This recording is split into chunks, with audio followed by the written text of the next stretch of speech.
Hola, soy Lina María. Bienvenidos a este espacio de lecturas, historias y compañía. Estamos leyendo Aranjuez, la tercera novela de la obra de Gilmer Mesa. Vamos en su segundo capítulo, en la historia de Jaime y Marianita. Justo cuando Jaime llama al narrador a contarle que Marianita había muerto. Continuamos y esto dice así. Mele. Le pregunté si estaba borracho o trabado o si estaba charlando. Él, haciendo un esfuerzo por manejar el quiebre de la voz por entre la distorsión de la línea telefónica, me contó que Mariana se había suicidado. Y sin dejarme inquirir nada, se soltó a contarme. El novio que yo había conocido se llamaba Daniel y era 2 años mayor que ella. Al mes de pasarse empezaron a charlar en el colegio. El muchacho era compañero de curso de Jaime y por él se conocieron. Se volvieron novios casi al instante y a los 3 meses Marianita anunció en la casa que estaba embarazada. Para sus padres fue una desilusión tenaz. La niña acababa de cumplir 13 años y estaba en 7º de bachillerato. Don Enrique con la noticia se amargó del todo, entregándose por completo a la bebida. Descuidó hasta las más simples funciones domésticas por estar tirado en el sofá todo el día pasando canales y dándole al guaro.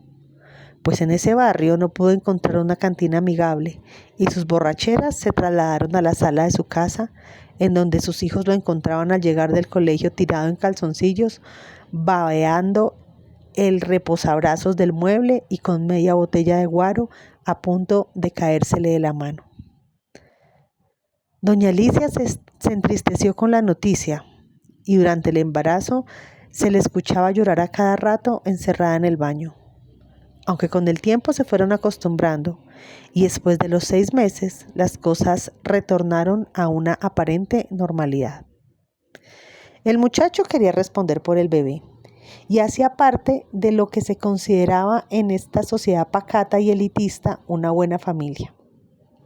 Sus padres eran profesionales y tenían una agencia de viajes que les permitía vivir cómodamente.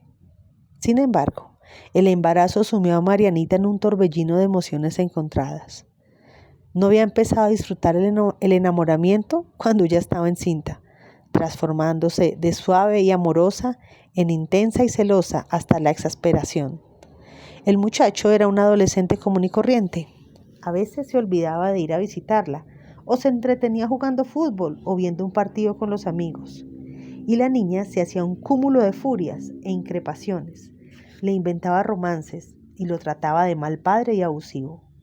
Llegó a herirlo en una ocasión en que se demoró jugando videojuegos, donde una prima, al llegar a la casa de Mariana, ella lo recibió con las uñas en alto como puñales que envainó en el rostro del contrito muchacho, que reconoció este episodio como la gota que colmaba el vaso de su paciencia y decidió que por más papa que fuera la criatura, no tenía por qué aguantarse esos abusos. Le comunicó que desde ese momento él se haría cargo de la responsabilidad con el bebé como correspondía, pero no tendría nada que ver con ella. La decisión del muchacho y el consejo de doña Alicia hicieron entrar en razón a Mariana, que fue hasta la casa de Daniel a pedirle perdón, y él, también siguiendo el consejo de sus padres, terminó aceptándola por el bien del hijo que iban a tener. Pero creo que en el fondo de su corazón ya no sentía por ella nada distinto a la conmiseración. Se mantuvieron unidos como un matrimonio viejo de adolescentes hasta que tuvieron a una niña a la que llamaron Daniela, y fue la luz que iluminó los hogares grises de ambos abuelos y alegró las vidas de todos, excepto la de Marianita, que apenas recuperada de la dieta, retornó con más fuerzas a los celos endemoniados y a la paranoia manifestados en un genio de 1000 diablos que no podía contener.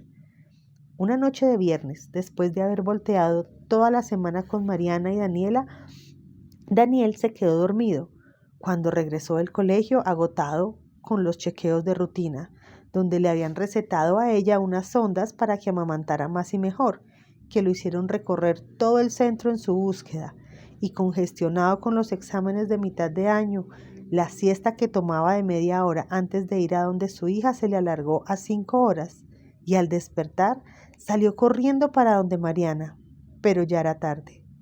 Las calenturas de su genio atrabiliario habían hecho estragos en la cabeza de la muchacha. Al llegar se encontró con una bestia bravía que le hablaba entre llanto de infidelidades y destrozos y le decía que le iba a quitar la niña. El muchacho, que traía el genio negro por el mal sueño y el cansancio, le contestó que comiera mierda y lo dejara en paz. Ella respondió golpeándolo en repetidas ocasiones en la cabeza y la cara. El pelao no aguantó más y la empujó contra la cama antes de salir de la pieza. Bajó los 3 pisos a los altos y dio a la calle. Apenas estuvo en la acera, un grito llamó su atención desde el balcón. Al levantar su cabeza escuchó: «Te odio, perro hijueputa, me voy a matar por vos», antes de ver a Marianita lanzarse al vacío por el lado contrario a donde estaba y estrellarse contra el piso con un ruido seco y torvo que lo dejó atónito de sorpresa. Jaime me contó después cómo había sido el velorio y el entierro, y me obligó a jurarle que no le diría a nadie esta versión, pues le habían hecho creer a don Enrique que ese día estaban en mi barrio visitando a su madre y al resto de los familiares, que Mariana se había caído del balcón en un descuido, porque no sabían cómo reaccionaría el viejo ante la verdad y ya estaban hasta el borde de destrozos para sumar uno más. Antes de despedirnos, trató de explicarme por qué me había llamado a confirmarme el secreto, pero yo ya no le escuchaba bien. Dejé de oírlo sumido en el desconcierto por la noticia y recordando a Marianita como la niña afectuosa a quien besaba en las escalas de su casa de Aranjuez, sin más problema que las borracheras de su papá y las amistades de su hermano. Colgamos al cabo de 10 minutos y nunca más volvimos a hablar. Solo vine a comprender su afán por detallarme lo sucedido y el desespero en su voz 3 meses después, cuando yo perdí a mi hermano e intenté pasar la pena hablando con quien quisiera escucharme, hasta que advertí que las penas nunca pasan, solo se estancan en una quietud lóbrega, cebada en silencio, porque ellas son en sí mismas estridencia ensordecedora, grito total y acuciante que no debe contaminarse con otras voces. Como la mudez cálida de la pena por la ausencia de mi padre, que de nuevo instala su grito en mi oído para ser escuchado en la soledad en que me dejó. La muerte de mi primera novia me dolió, además de por lo que habíamos sido en esa edad en que el desamor no es tal, y las heridas no son con puñales voraces, sino con agujas de inyección. Por cómo pude ver que la muerte se empecina en su deseo y triunfa.